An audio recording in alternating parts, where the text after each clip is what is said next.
Donc on a vu ce qui était dangereux hein, durant les variations de poids, ne pas prendre en ligne de compte. Donc maintenant, ce qu'on va voir, c'est que bien évidemment, quand vous entrez dans une salle, en fonction de votre morphotype, ou quand vous rentrez en exercice, vous allez préférer, comme pour les aliments, certaines choses à d'autres, parce que c'est déjà un peu dans votre programme génétique. Même si j'ai dit que la génétique, effectivement, c'est pas grand-chose, c'est peut-être 10%, c'est souvent 10% qui peuvent faire la différence, parce que c'est 10% aussi qui vont orienter vos choix. Par exemple, quand on a un tempérament à brûler beaucoup de calories, on va bien aimer, par exemple, prendre beaucoup plus de sucre, aller chercher des sucres beaucoup plus rapides, parce qu'on a besoin de recharger en permanence, parce qu'on perd très souvent des calories, parce qu'on a un tempérament viscéral, on est plutôt ectomorphe. Donc ça, ce tempérament-là, d'ectomorphe, c'est celui qui brûle beaucoup de calories, qui n'arrive pas à prendre de la masse musculaire.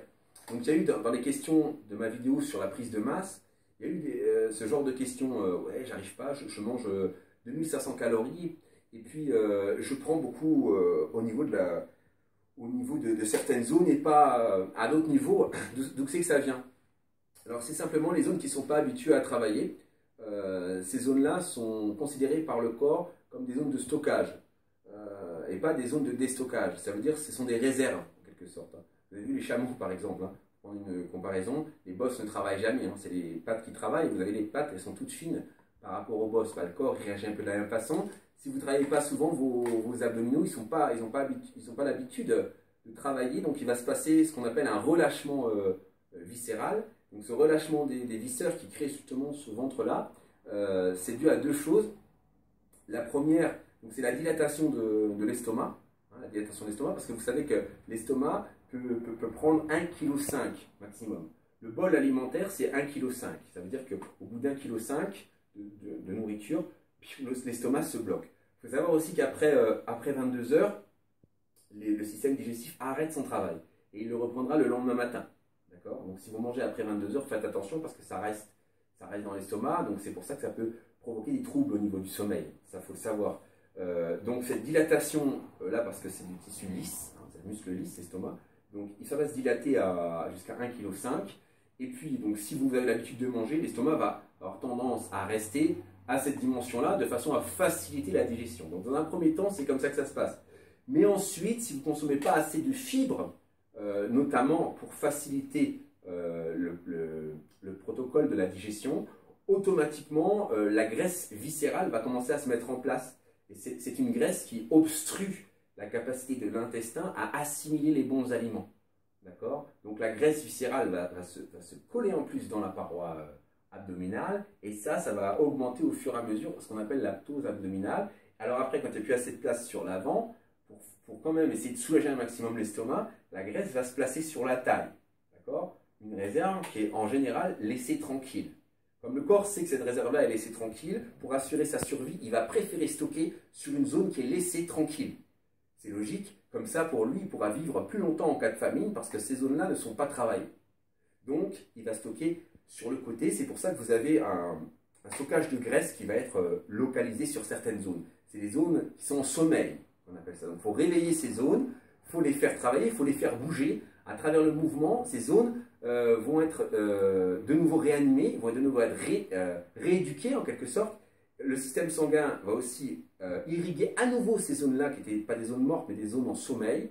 Cette irrigation-là va donc transporter les lipides à travers le sang, et ces lipides-là vont servir justement de carburant pour l'entraînement. Toutefois, le corps ne va pas prendre les lipides en premier, il va d'abord prendre les glucides, le sucre. Donc il va prendre en priorité le sucre qu'il y a dans le sang. C'est pour ça que l'indice glycémique, votre capacité à assimiler le sucre des aliments dans le sang et sa vitesse, est très important en fonction de votre entraînement, de l'heure de votre entraînement, de l'heure de votre prise de sucre. Dans ce sens, il est conseillé par exemple 2 heures avant votre entraînement de consommer des sucres lents 2 heures avant, d'accord? Une protéine aussi type caséine, ça veut dire à long indice chimique d'assimilation, d'accord? Ça veut dire que vous allez consommer quand même, que vous allez assimiler au bout d'un certain temps, une protéine plutôt lente, d'accord, au niveau de l'assimilation. Donc ce mélange-là à prendre 2 heures avant la séance. 2 heures avant votre séance, et il faut consommer à peu près 1 gramme de glucose par kilo que vous pesez. Okay, donc ça veut dire 70 par exemple, grammes de glucose si vous pesez 70 kg. Avant votre entraînement pour assurer de bonnes performances. Après, il ne faut plus manger. Après votre entraînement, il y a une controverse entre je consomme des protéines ou non. Il y a une heure qui s'appelle l'heure d'or. Alors ça dépend, si vous êtes dans une activité d'endurance, ne consommez pas de protéines après votre entraînement. Puisque le but, ce n'est pas construire du muscle, mais c'est vous alléger. C'est apprendre à stocker, à déstocker du glucose qui va servir directement de carburant. Donc accélérer la consommation du glucose et permettre de meilleures performances. Donc dans ce cas-là, si vous faites beaucoup d'activités, surtout d'endurance, c'est différent que si vous pratiquez uniquement pour la construction du muscle. Après votre entraînement, vous mangez pendant 1 heure des sucres rapides. Et pendant 12 heures, des sucres moyennement rapides à rapides en fonction de votre, justement, on en a parlé, de votre morphotype. Par exemple, si vous êtes ectomorphe, pendant 12 heures à 24 heures, vous pouvez consommer du sucre rapide puisque votre corps va demander à restocker le plus possible. Et vu que vous ne retenez rien comme vous êtes ectomorphe, vous pouvez consommer des sucres rapides sans problème. Si vous êtes mésomorphe, alors il faut varier le rythme. Plus vous vous éloignez de votre dernière séance, plus vous allez consommer du sucre lent. D'accord? Donc ça sur 24 heures. Donc au début du sucre rapide, par exemple, pendant 5-6 heures. Et ensuite, pour respecter votre rythme en fonction de vos activités quotidiennes, vous allez ralentir l'assimilation des sucres. Et si vous n'entraînez plus, vous continuez avec du sucre lent de façon à maintenir votre poids, vos gains au travers de l'entraînement, ralentir la chute de la perte des performances pour vos prochaines séances. C'est un type de prévention sans faire de gras, sans faire de stockage. Donc ça, c'est très important. Si vous êtes endomorphe, vous respectez l'heure d'entraînement, l'heure après l'entraînement. Vous pouvez prendre du sucre rapide et après, vous attaquez tout de suite du sucre lent de façon à être sûr de ne pas stocker puisque vous avez un corps qui favorise le stockage pour être plus fort. Un corps d'ours, un corps qui permet de soulever des barres lourdes avec des gros os qui demandent un gros rapport aussi en minéraux. Donc ça, vous voyez que comme quoi tout est étroitement lié, qu'il faut vraiment prendre en considération les 4 éléments clés que je vous ai cités dans la vidéo précédente. Donc voilà au niveau de ce qu'on appelle le phénomène de surcompensation. Donc pour bien surcompenser, il faut donc bien s'alimenter. Si vous faites une activité d'endurance, vous n'avez pas besoin de protéines juste derrière votre séance, puisque c'est surtout le glycogène qui va vous permettre cette séance d'endurance. Maintenant, si vous voulez améliorer votre masse musculaire, vous allez prendre une protéine à indice chimique élevé, par exemple entre 100 et 130, ou 100 et 140, comme de la whey protéine qui s'assimile très rapidement, qui en 20 minutes passe dans le sang.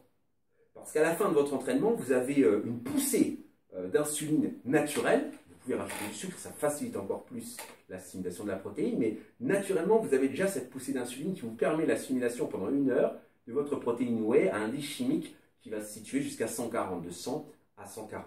On appelle ça en culturisme l'heure d'or. L'heure où le corps va vraiment choisir sa direction entre performance ou construction, juste derrière votre entraînement.